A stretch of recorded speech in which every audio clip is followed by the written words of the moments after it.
Tropical forest forever facility. अभी आपने देखा होगा COP30 चल रहा है बैलेम ब्राजील में। एक तो नई अपडेट जो आपने ऐड कर लेनी है, इस बार कौन सा चल रहा है? COP नंबर 30, फिर 31 आएगा, फिर 32 आएगा। ईयर आपने खुद ही लगा लेने हैं, 2025 है और ये आ जाएगा 2026। 1990 छोड़ दो, अभी ये आ जाएगा 2027। अब वेन्यू डिसाइड पहले करने पड़ते हैं। इस बार ना एक अजीब सा कॉन्फ्लिक्ट आया है। जैसे 25 का कहाँ पे चल रहा है? एट ब्राजील, ठीक है, ये अपने को पता है। जो 32 वाला है वो पहले ही डिसाइड हो गया, इथोपिया। ये वेन्यू डिसाइड करा गया है, वेन्यू बेस्ड क्वेश्चन बनते हैं। COP29 कहाँ था? Baku, Baku at Azerbaijan. यहाँ पे ना 26 वाला जो करना है COP31, उसको लेके कॉन्फ्लिक्ट इमर्ज हो गया। ऑस्ट्रेलिया बोल रहा है मैंने करना है, तुर्की बोल रहा है मैंने करना है, वो दोनों लड़ रहे हैं, तो इसलिए COP32 डिसाइड हो चुका है और यहाँ पे कॉन्फ्लिक्ट चल रहा है अभी, ऑस्ट्रेलिया वर्सेस तुर्की। इसका वेन्यू अपने को नहीं है पता, तो मतलब इसकी हमें थोड़ी अपडेट रखनी पड़ेगी जब भी ये वेन्यू डिसाइड करा जाएगा कि ऑस्ट्रेलिया में होगा कि तुर्की में होगा। ये वाला डिसाइड हो चुका है 32 नंबर के ऊपर, इथोपिया। अब ये लड़ रहे थे कि मेरे को करना है, मेरे को एक एक बारी ले ही लेते कि 32 पे तू कर ले, 31 पे मैं कर लेता। उतने में दूसरे ही दिन पे जो ये मीटिंग चल रही है, वहां पे ब्राजील के जो लोकल लोग हैं, इंडिजिनस पीपल हैं, वो वहां पहुंच जाते हैं। वो बोलते हैं कि आपने कुछ बोला। लूला द सिल्वा उनके प्रेसिडेंट हैं जो ब्राजील के, उन्होंने एक स्टेटमेंट बोली थी कि इस बार जो हमारा फोकस होगा वो सिर्फ ऐसे नहीं होगा कि बोली बातें रखेंगे, इस बार हम प्रैक्टिकली इंप्लीमेंट करेंगे चीजों को, क्योंकि ब्राजील के अंदर अमेजोन बेसिन बनता है, रेन फॉरेस्ट की तरह एक्ट कर, मतलब जो लंग्स ऑफ द अर्थ है उसकी तरह एक्ट करता है। रेन फॉरेस्ट है, ब्रॉड लीव वाले, मतलब चौड़े पत्ते वाले पेड़ वहां पे आपको मिलेंगे। एनाकोंडा मूवी वगैरह, तभी तो अमेजोन के फॉरेस्ट को दिखाया जाता है, सबसे घने जंगल आपको उस एरिया के अंदर मिल रहे हैं। अब ये इंडिजिनस लोग जब यहाँ पे पहुंचे, उन्होंने प्रोटेस्ट रेज कर दिया।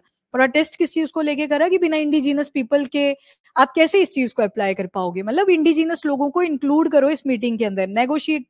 नेगोशिएशन जहां पे आप लोग कर रहे हो वहां पे इंडिजिनस लोगों को भी बिठाया जाए। और उन्होंने डिमांड रेस करी कि हमें फंड नहीं चाहिए, क्योंकि यहाँ पे बोला है इस बार कि ऐसे नहीं होगा कि कोई पॉलिसी ले आई कोई भी सरकार कि इतना पैसा हम सैंक्शन कर रहे हैं और इस एरिया में एफॉरेस्टेशन करेंगे। वहां पे क्या हुआ, पहले पैसा आया, फिर जाके आपने एफॉरेस्टेशन करी, पैसा पहले आ गया। इस बार लूला ने जो स्टेटमेंट दी थी ब्राजील में, उन्होंने बोला हम एक फंड लेके आएंगे which is tropical forest forever facility fund, इसमें जो पेड़ लगाएगा उसको हम पैसे देंगे। तो इंडिजिनस लोग आ जाते हैं कि हम तो पेड़ लगाते ही हैं पर हमें पैसे की जरूरत नहीं है। वो जो आप इलीगल माइनिंग्स कर रहे हो इन फॉरेस्ट बेसिन्स के अंदर, अमेजोन बेसिन के आसपास और भी बड़ी सारी रिवर्स हैं, उसके आसपास जो आप इलीगल माइनिंग्स कर रहे हो, माइनर फॉरेस्ट प्रोड्यूस को वहां पे एक्सप्लॉइट कर रहे हो, बिल्डिंग इंफ्रास्ट्रक्चर वगैरह के लिए आप यहाँ पे डिफॉरेस्टेशन कर रहे हो, हम चाहते हैं ये चीजें यहाँ पे रुके। तो ये मेन डिमांड है। यहाँ पे 2-3 जो गार्ड्स वहां पे खड़े हुए थे उनको चोट भी आ जाती है, क्योंकि थोड़ा सा प्रोटेस्ट वायलेंट हो ही जाता है। तो ये भी हुआ ट्रॉपिकल फॉरेस्ट फॉरएवर फैसिलिटी के साथ। इंडिया इसका ऑब्जर्वर की तरह एक्ट करेगा। 74 नेशंस इसमें इंक्लूडेड हैं इस फंड में, 74। अब यहाँ पे जैसे जैसे ये 74 नेशंस अपने एरिया के अंदर एफॉरेस्टेशन करेंगे, तो गवर्नमेंट इंडिविजुअली आगे आएंगी कि हम पैसा डोनेट करना चाहते हैं इस फंड के अंदर। क्यों? क्योंकि बहुत सी कंट्रीज एफॉरेस्टेशन कर रही हैं, तो उनको हेल्प मिलती रहनी चाहिए, एनकरेजमेंट के तौर पे ये पैसा यहाँ पे दिया जाएगा। मतलब सॉवरेन इन्वेस्टमेंट होगी। सॉवरेन इन्वेस्टमेंट का मतलब है जो किसी भी गवर्नमेंट के मेन एक्टर्स हैं, कौन से वाले एक्टर्स, स्टेट एक्टर्स भी आ जाएंगे, नॉन स्टेट एक्टर्स भी आ जाएंगे, तो यहाँ से प्राइवेट इन्वेस्टर्स को भी आगे आने के लिए एनकरेज करा जा रहा है। ओवरऑल जो डेवलपमेंट होती है वो कहीं ना कहीं प्राइवेट सेक्टर से रिलेटेड भी होती है। कल को फ्लैट बनाने किसी को जमीन चाहिए होगी तो प्राइवेट सेक्टर वाले वहां पे पहुंच जाते हैं। तो इस बार सॉवरेन इन्वेस्टमेंट पे फोकस करा है कि सारे इन्वेस्टर्स आए, इस फंड के अंदर पैसा डालें और उन लोगों को ये पैसा दिया जाएगा, उन कंट्रीज को पैसा दिया जाएगा जो एक्चुअल में एफर्ट पुटअप करेंगे अपने फॉरेस्ट को रिवाइव करने के लिए। एफॉरेस्टेशन पे फोकस है, पैसा बाद में जाएगा, पहले आपको एफॉरेस्टेशन करनी पड़ेगी। आइडिया बुरा नहीं है वैसे, पर यहाँ पे जो इंडिजिनस लोगों की डिमांड है वो यही है कि हम तो एफॉरेस्टेशन करते हैं पर हमको पैसा नहीं चाहिए। हम जो चाहते हैं कि आप उन एरियाज के अंदर डेवलपमेंट को रोकें और डेवलपमेंट रोकने के बाद जो इलीगल माइनिंग्स यहाँ पे चल रही है उसको रोकें, और जो हमारे राइट्स हैं, फॉरेस्ट राइट्स, ट्राइबल पीपल आगे, तो जो फॉरेस्ट राइट्स हैं वो हमें हमारे प्रोवाइड कर दिए जाए। वही जैसे हम इंडिया में बोलते हैं जल जंगल जमीन का कॉन्सेप्ट सेम ही है थ्रू आउट द, अगर आप कंट्रीज देखोगे। अब कोई जमीन पे रहता ही नहीं है, एक ट्राइब आपने ऐसी भी पढ़ी थी वो पानी में रहते हैं। हाँ वेरी गुड, काफी नजदीक हो, बी से था नहीं। बिरहोर ट्राइब कहाँ पे है? वो तो इंडिया में है, वो आपने मैप, हाँ काफी नजदीक। Bajau tribe, very good. Bihu festival है, हाँ। भील ट्राइब है, बिरहोर भी ट्राइब है। पहुंच गए थे ना, पर अगर ऑप्शन में बी आ जाता फिर क्या करते आप? अच्छा निकाल ही लेते, चलो फिर ठीक है। बजाऊ ट्राइब थी, नोमैडिक थी, पर पानी के अंदर उनका नोमैडिज्म होता है। हाँ, सांस रोकती थी क्योंकि स्प्लीन का साइज इंक्रीज है, जैसे हमारा जो साइज है, हाँ बड़ा है साइज में भी, तो जेनेटिक्स में भी चेंजेस आए, प्लस उनका एनवायरमेंट भी वाटर में ही अवेलेबल है, तो उस हिसाब से वो चेंजेस आते हैं। चलो जी, ट्रॉपिकल फॉरेस्ट फॉरएवर फैसिलिटी के बारे में पढ़ लो। तो यहाँ पे पेरिस एग्रीमेंट का ही एक ये छोटा सा सब पार्ट ऐड करवाया है ब्राजील वालों ने कि हम इसको देखेंगे, और इंडिया का यहाँ पे सिर्फ ऑब्जर्वर स्टेटस है। चॉइस है अपने पास कि हमें करना है कॉन्ट्रीब्यूशन है नहीं करना है। इंडिया में आप हिमाचल वगैरह के एरियाज में जाओगे, वहां के लोकल लोगों को सुनोगे कि हमारे एरिया में पेड़ बहुत ज्यादा बढ़ गए हैं। सुना कभी ऐसा? उल्टा तो होता ही है, जिनका तो हाईवे के आसपास से जाएगा वहां पे तो पेड़ कटेंगे, पर थोड़े से और रीजन्स के अंदर जाओगे तो वहां पे बोलते हैं पेड़ों का नंबर इंक्रीज कर गया है, क्योंकि अनटच है एरिया भी। ऊपर जब बहुत डिफॉरेस्ट एरिया में जाते हैं तो वहां पे नहीं चढ़ते, पर जो रोड वगैरह के आसपास होते हैं वहां पे चढ़ते हैं। हाँ, रखना ही नहीं है पेड़, रखने ही नहीं है, नहीं मतलब प्रॉब्लमेटिक भी होते हैं एक टाइम पे आके, तो बोलते हैं वहां पे लोग कि बड़े ज्यादा पेड़ हो गए हैं, तो रीजंस आते हैं। चलो उस वो डिफरेंट टॉपिक है, यहाँ पे आ जाओ की टेक अवेज क्या क्या निकल के आए। अब फॉरेस्ट एरिया को एक्सपांड किया जा सके तो उसी के लिए ये फंड एक तरह से रिवॉर्ड की तरह एक्ट करेगा। आपने फॉरेस्टेशन करी, आपको यहाँ से फंड दिया जाएगा। बाकी जो इन्वेस्टमेंट कितनी सोची गई है कि कितनी सॉवरेन इन्वेस्टमेंट इस फंड के अंदर होनी चाहिए, तो $125 बिलियन। ये एक तो वॉलंटरी है, मतलब वो जो 74 नेशन जो ट्रॉपिकल रीजन में लाए कर रहे हैं, वॉलंटरी रहेगा उनके लिए, उन्होंने अपने इकोनॉमी के हिसाब से इसमें फंड इन्वेस्टमेंट करनी है। अब $125 बिलियन है, ऊपर से अच्छी चीज के लिए बोल सकते हैं ना, अच्छी चीज के लिए फॉरेस्टेशन है, रिवॉर्ड की फॉर्म में दिया जाएगा। फंड इतना नहीं आएगा। COP 31 में देखेंगे आप कि 125 बिलियन बहुत बोल दिया था, ये भी कहीं 1 बिलियन के आसपास ही पहुंच के आएगा, तो ये प्रॉब्लम्स आएंगी, पर COP 31 में देखेंगे। और पर्पस क्या है, तो कंजर्वेशन का मेन फोकस फंड की फॉर्म में रिवॉर्ड करना, ताकि एनकरेजमेंट और ज्यादा हो सके कंट्रीज में। और जैसे पहले करा जाता था, कार्बन क्रेडिट स्कीम ले आते थे कि कार्बन हम परचेज ही कर लेंगे, तो उससे तो आप एनकरेज कर रहे हो, एमिशन कर लो, बाद में क्रेडिट परचेज कर लेना पैसे देके, तो गलत चीज थी। ये उल्टा है बिल्कुल, यहाँ पे बोला कि एफॉरेस्टेशन करोगे तभी आपको इंसेंटिवाइज करा जाएगा, तो एक नई तरह की अपॉर्चुनिटी इसमें इमर्ज करवाई है। बाकी नीड क्या थी, तो जो पहली वाली अप्रोच हुआ करती थी वो बिल्कुल इनएडिक्वेट थी, इस वजह से नए तरीके का ये फंड इंट्रोड्यूस करा गया। अब देखो ऐसे भी प्रोटेस्ट हो जाते हैं, उन्होंने इंडिजिनस कम्युनिटीज का जैसे ही नाम लिया तो उन्होंने बोला कि अपने को पैसा नहीं चाहिए। अब क्या वो गलत है? उन्होंने जब बोला कि हमको तो चाहिए नहीं पैसा, एफॉरेस्टेशन तो हम भी कर रहे हैं, बस उनकी एक डिमांड है, इलीगल माइनिंग उन एरियाज में ना करी जाए, वो जो डेवलपमेंट आप बिल्कुल बीच में आके करना चाह रहे हो उसको ना करा जाए। अब आपने देखा था ब्राजील के ऊपर वेनेजुएला वाला पार्ट था, देन साइड में गुआना वाला पार्ट था, वेनेजुएला और गुआना के बीच में एक एरिया था, ऐसे क्यूबो, वहां पे आपने देखा था ऑयल के रिजर्व थे, और जो ऑयल के रिजर्व है वैसे तो गुआना की टेरिटरी में आते हैं, पर वेनेजुएला उसको क्लेम कर रहा है, और इसी के साथ जब उसको क्लेम कर रहे हैं तो उसमें नंबर 1 पे भी आ जाता है वेनेजुएला, अगर उसको काउंट कर लिया जाए। अदरवाइज अरब पेनिनसुला में तो भर भर के है, पर वो भी नंबर 1 पे आ जाता है, पर कॉन्फ्लिक्टिंग जोन बन जाती है। उसी के नीचे देखोगे तो ब्राजील लोकेटेड है, ब्राजील में भी ऑयल के रिजर्व मिल जाते हैं, फॉसिल्स के रिजर्व मिल जाते हैं, तो इसी वजह से गवर्नमेंट चाहती है कि उन रिसोर्सेज को हम भी यूज करें। पर जो इंडिजिनस ट्राइब्स हैं वो चाहती हैं कि इन रिसोर्सेज को यूज ना करा जाए, नॉन इंटरफेरेंस रहे, वही वाला वो भी डिफरेंशिएशन चाहती हैं कि आप अपनी लाइफ में रहे, हमें यहाँ पे रहने दो। तो फॉरेस्ट राइट का एक मेजर डिमांड है उन कम्युनिटीज के एंड से। बाकी ये इफेक्टिव रहेगा for the development of country, एक ऐसे की फॉर्म में लिखा हुआ है, ये तो वही है ओवरऑल जो परफॉर्मेंस बेस्ड है। अब अगर कोई परफॉर्म नहीं करेगा और उन्हीं 74 नेशन में है तो किस लिए देना है फिर पैसा? और ये बोल रहे हैं कि जब पहले कोई स्कीम आती थी तो आप पैसा पहले ही दे देते थे, देते तो नहीं थे, बोला तो 100 बिलियन का भी टारगेट था, अब तो 300 बिलियन भी बोल दिया, पर आप पहले ही पैसा सैंक्शन कर देते थे। यहाँ पे पैसा तभी आएगा जब आप एफॉरेस्टेशन करोगे, तो मेन आइडिया लग गया ना आपको कि इस फंड का पर्पस क्या है। पहले एफॉरेस्टेशन, देन आपको पैसा दिया जाएगा एनकरेजमेंट के। 20% जो पेमेंट्स होंगी वो डायरेक्टली दे दी जाएंगी इंडिजिनस पीपल को, और यहीं से कंसर्न भी रेस हुआ, वो जो प्रोटेस्ट इमर्ज होता है 20% पैसा जाएगा उनके एंड पे।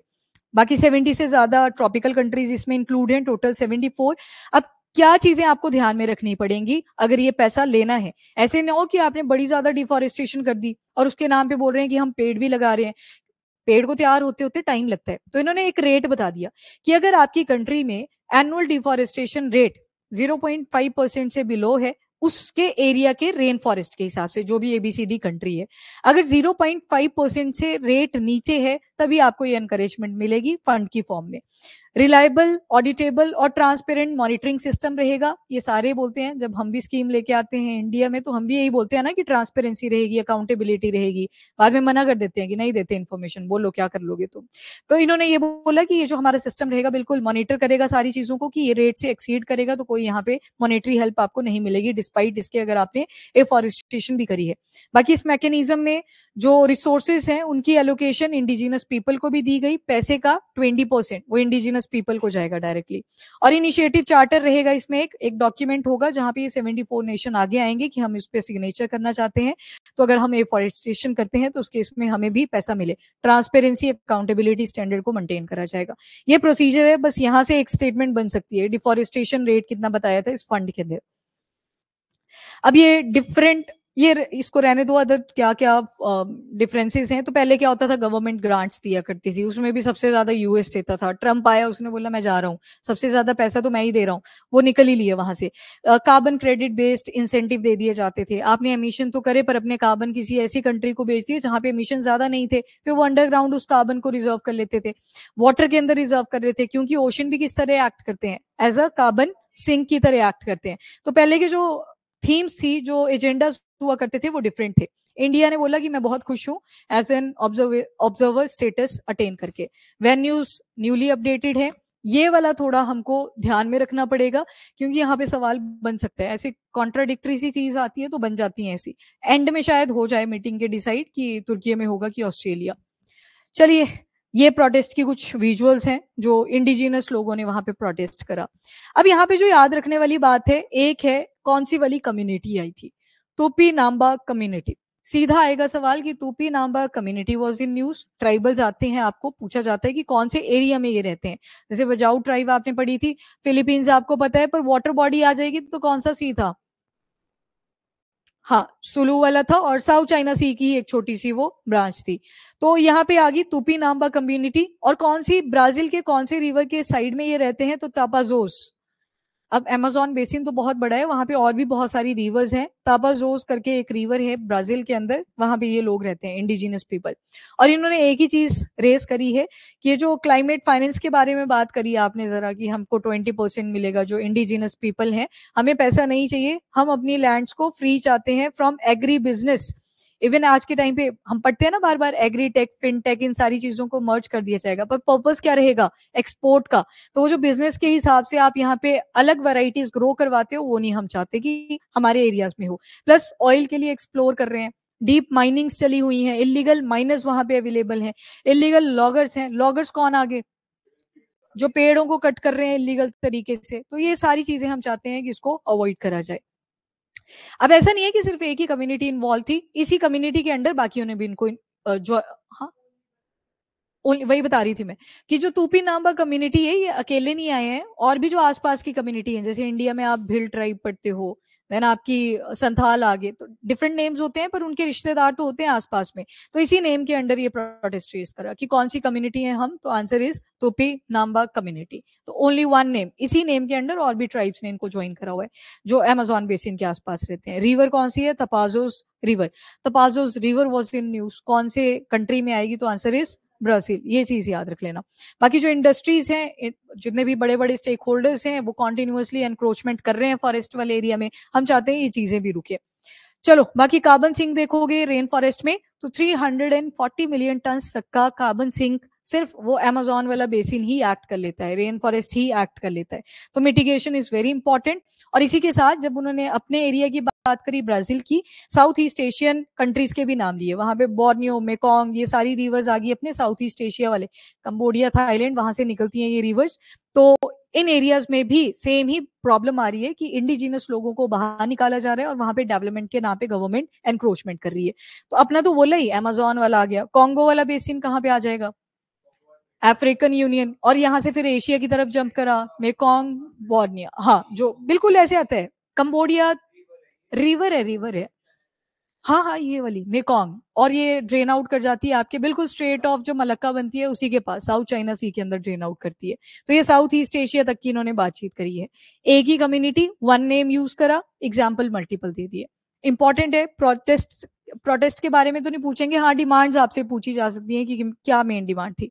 लगभग जितने भी ट्राइबल प्रोटेस्ट होते हैं एक ही डिमांड रेज होती है, उनके रिसोर्सेज को लेके, वहां पे इलीगल चीजें नहीं एनक्रोच हो, वही चीजें। और ऊपर से ये थोड़ी अपने ऊपर भी बात लेके कि पैसे का लालच देके हमको चुप करवाने की ट्राई कर रहे हैं, तभी तो अगले ही दिन पहुंच गए। कल ही हो गया ये प्रोटेस्ट, तो अभी दूसरा ही दिन था।